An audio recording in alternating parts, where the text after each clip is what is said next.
Абдан да карый түшүпсүң го. Чачың куудай, колуңда таяк. Өмүр өтүп бара жатпайбы жеренем. Арадан дагы 1 жыл өттү. Бүгүн менин сыйынуу күнүм. Билем, келериңди күтүп жаткам Толгонай. Бул жолу сен баланы да ээрчите келмек эмес билем. Ооба, бирок бул сапарда жалгыз келдим. Демек сен ага эчтеке айткан эмес экенсиң да, Толгонай. Жок, айта албадым. Айтор эртеби кечпи акыры бир күнү алугат да, Толгонай. Элдин арасында оозу бош бирөө жарым жок дейсиңби? Анын чын. Эртеби кечпи акыры бир күнү билет. Аркы теркини түшүнө тургандай чоңоюп да калды өзү. Бирок мен үчүн ал дагы эле чалагайым бала сыяктанат. Корком, балалык кылып, өткөн кеткенди туура түшүнө албай, ичи сууп калабы деп аялайм. Анткени менен адам чындыкты бир күнү билиши керек да. Мен билген чындыкты, сырдашым, касиеттүү жер, сен билген чындыкты, элдин баары билген чындыкты азырынча жалгыз ал гана билбейт. Аны укканда эмне дээр экен? Кандай ойлорго кабылып, кептин анығына жете алар бекен? Бүгүнкү берүүбүздүн каарманы Төрөбаев Бакыт Эргешович. Өмүр таржымалы. Бакыт Төрөбаев 1973 жылдын 5 апрелинде Жалал-Абад шаарында туулган. Жогорку билимдүү. 1999 жылы Кыргыз мамлекеттик улуттук университетинин экономика факультетинин финансы жана кредит адистиги боюнча бүтүргөн. Эмгек жолу 1995 жылы АЗС курууга жана күйүүчү майлоочу майларды сатып өткөрүүгө адистешкен өндүрүштүк коммерциялык Жамиля жана К фирмасында директор болуп иштөөдөн баштаган. Söz Төрөбаев Бакыт Эргешовичке берилет, даярдансын Өмүр Кулович. Урматтуу Алмаз Шаршенович, ушул 2040 стратегиясына сиз өтө чоң салым коштуңуз. Сиз Кыргызстандын өнүгүүсүнө чоң салым коштуңуз. Сизге терең ыраазычылык билдиребиз. Бизди анча-мынча сындадыңыз, алдагы бышырдыңыз дегендей бизди дагы Дары болсун. бышырдыңыз. Ошондуктан ар ким президент боло албайт. Сиз президент болдуңуз, 6 жыл иштедиңиз. Сизди президент катары, саясатчы катары, адам катары биз сизди сыйлайбыз. 1998-1999 жылдары айыл чарба продукциясын өнүктүрүүчү Азия Сузак дыйкан чарбасынын төрагасы. 2000-2007 жылдары Мариям ЖЧК компаниясынын башкы директору. 2007-2009 жылдары 4-чү чакырылыштагы жогорку кеңештин депутаты. Жаныбек Калканович, бул мыйзам менен майдаланып калбадыкпы? Бизде башка маселелер, эмне өзүңөр өкмөттө ошо өзүнүн ички документтери менен өзгөртсө болбой беле? 2009-2010 жылдары өзгөчө кырдаалдар министри. 2010 жылы Республика саясий партиясынын тизмеси боюнча 5-чи чакырылыштагы жогорку кеңештин депутаттыгына шайланган. Республика парламенттик фракциясынан жогорку кеңештин төрагасынын орун басары болгон. 2013 жылдын мартынан баштап республиканын катарынан чыгып, өзүнчө Өнүгүү прогресс депутаттык тобун төптөгөн. 2015 жылы Өнүгүү прогресс саясий партиясынын тизмеси боюнча 6-чы чакырылыштагы жогорку кеңештин депутаты болуп шайланган. Алган сыйлыктары ардак медалы менен сыйланган. Өлкөнү карызга батырып коюп, өкмөт мүчөлөрү байып жатат дейт Төрөбаев. Кыргызстанды өнүктүрүш үчүн бир гана иштеш керек деген депутат эгер мүмкүнчүлүк берилсе, өлкөнүн айыл чарба тармагын жолго салмактыгын айтты. Ошондой эле ал фракциянын аткарган иши, партиянын келечекке болгон пландары менен бөлүштү. Бакыт Эргешович, маегибизди соңку ирет парламенттин трибунасынан сүйлөгөн сөзүңүз менен баштагым келип турат. Анда коррупция менен күрөшүүгө өкмөткө нааразычылыгыңызды билдиргендей болдуңуз. Кандайдыр бир иликтөө байкоо жүргүзүп ушундай бүтүмгө келдиңизби?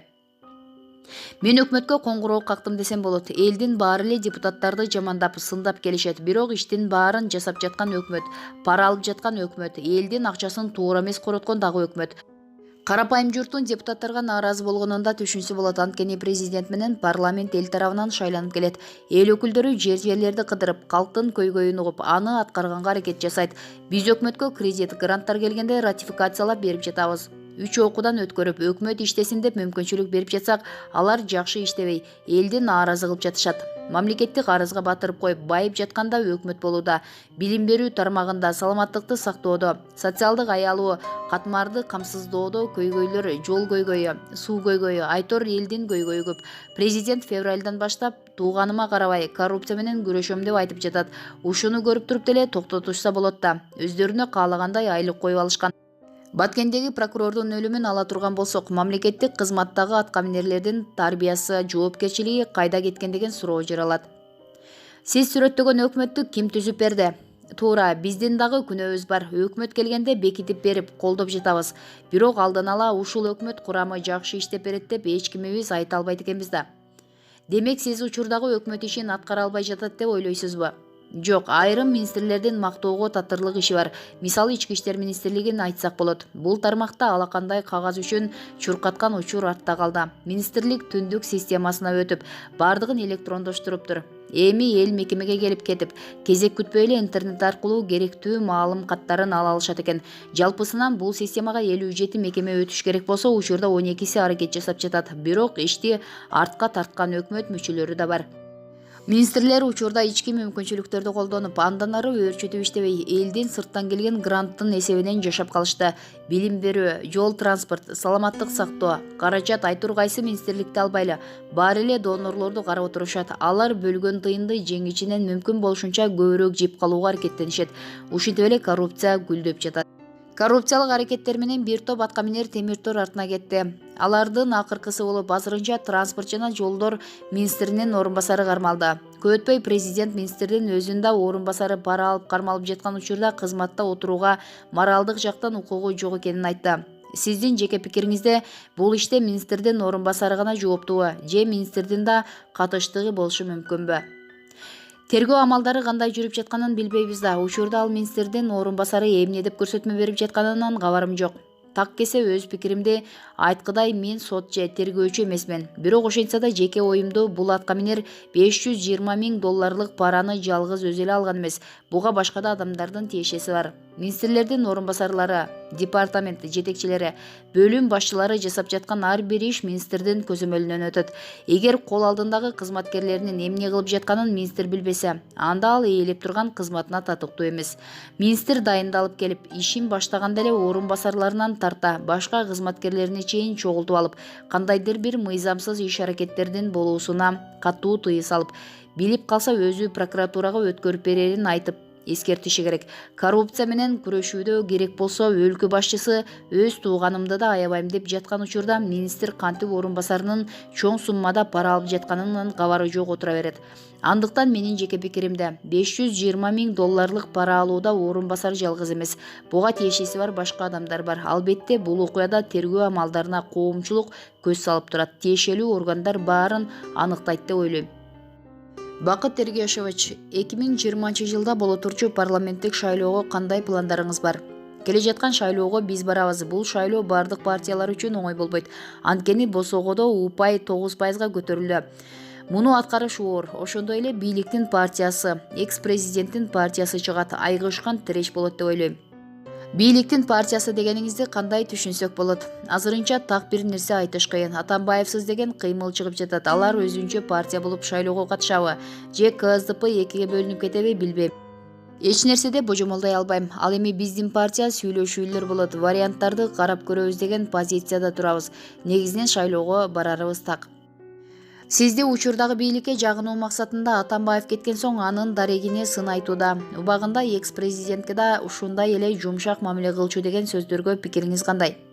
Мындай кептерди мен өзүм да угуп жүрөм. Айтаарым, мен кошоматтанып же башка максатта эмес, болгону ачык айттым. Эгер мен Алмаз Шаршеновичти сындап бир нерсе айткан болсом же тескерисинче учурдагы өлкө башчынын дарегине жылуу ой пикиримди билдирсем, мындан жеке кызыкчылыкты издөөнүн кажети жок. Бул ошол келип чыккан маселе боюнча гана пикирлердин келишпестиги же тескерисинче ойлордун дал келүүсү, иштин кызыкчылыгы үчүн айтылган сөздөр болот. Өнүгүү прогресс фракциясынын лидери Бакыт Төрөбаев 2018 жылкы маегинде экс-президент Алмазбек Атамбаев жөнүндө айтканы тууралуу түшүндүрмө берген. Мен көрдүм, форумдун фейктерине катуу тийип кетти. Бул жерде башкача караш керек эле. Ошол 6 жылда Бакиевти алып келгиси келип атат. Бакиевдин жолуна түштү деп бизди коркутуп келген. Бакиев келбейт, Акаев келбейт. Болду, алар тарых болуп жабылды. Атамбаев да өз вазифасын аткарды. Эми эскилерди унутуп, жаңыча кетишибиз керек деген. Төрөбаев Атамбаевга сын айтпастан азыркы бийликти жаңы кадамдарды таштоого үндөгөнүн кошумчалады. Өткөн жылдын ноябрь айынын аягында экс-президент Алмазбек Атамбаев азыркы президент Сооронбай Жээнбековду Бакиевтердин жолуна түштү деп айыптаган. Андан көп өтпөй Өнүгүү прогресс фракциясынын лидери Бакыт Төрөбаев мурдагы жана азыркы президенттин айланасындагы сөздөр боюнча комментарий берген. Атамбаев кайрадан Бакиев, Акаев деп коркута баштады деген. Социалдык тармактардын колдонуучулары Төрөбаевдин 2017 жылы 15 сентябрда өлкөнүн өнүгүү стратегиясы боюнча өткөн чоң жыйында президент Алмазбек Атамбаев Кыргызстандын өнүгүшүнө абдан чоң салым кошту деп айтканын эске салып, каттуу сындап чыгышкан. Учурдагы өкмөт мүчөлөрү, сот, прокурорлор заказ кабыл албай мыйзамдын негизинде иштеши керектигин айтты Бакыт Төрөбаев. Азыркы президенттин мөөнөтү бүткөндө башка бирөө мамлекет башчы болуп келет. Мезгил алмаша берет. Андыктан учурда президенттин кол алдында иштеп жаткандар эч кимдин буйртмасын аткарбай, мыйзамдын гана чегинде иш алып барышы керек. Мындай пикирин Бакыт Төрөбаев билдирди. Анын айтымында мурдагы бийликтин буйругун аткарган судья, тергөөчүлөр азыркы учурда деле мурдагы жасаган ишмердүүлүгүнө дал келбеген чечимдерди чыгарып иштеп жатышат. Убакыт өтөт, бийлик алмашат. Бийликке келген ар бир саясатчы өз командасы менен иштейт. Андыктан соттор, тергөөчүлөр, прокурорлор кайсы бийлик келсе ошонун арыгын чаба бербей, мыйзамдын гана чегинде иштеши керек. Мисалга, биздин сотторду карап көрсөк, мурдагы бийликтин буйругун аткарып жүрүп эле бийлик алмашса жаңылардын сөзүн сүйлөп калат. Сот, прокурорлордун ушундай иштегенинен улам абакта отурган Өмүрбек Текебаев, Садыр Жапаров, Бектур Асанов сыяктуу калк арасында туура эмес соттолду делинген саясатчылардын ишин кайрадан карап чыгыш керек, деди Төрөбаев. Ал башкы прокурор жогоруда аталган саясатчылардын ишин президентти карап отурбай, өз алдынча кайрадан карап чыгуусу керектигин кошумчалады.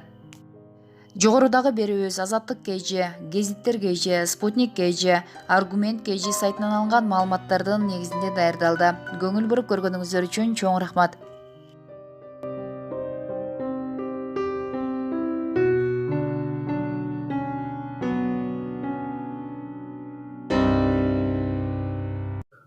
Ушуну менен биздин видео соңуна чыкты достор. Эгерде видео жаккан болсо лайк басып, каналга жазылып, аталган видео боюнча өз ой пикириңизди комментарийге калтырганды унутпаңыздар.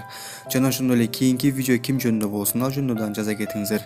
Кыргыз Тайм каналы элдин кызматында. Биз менен бирге болуңуздар.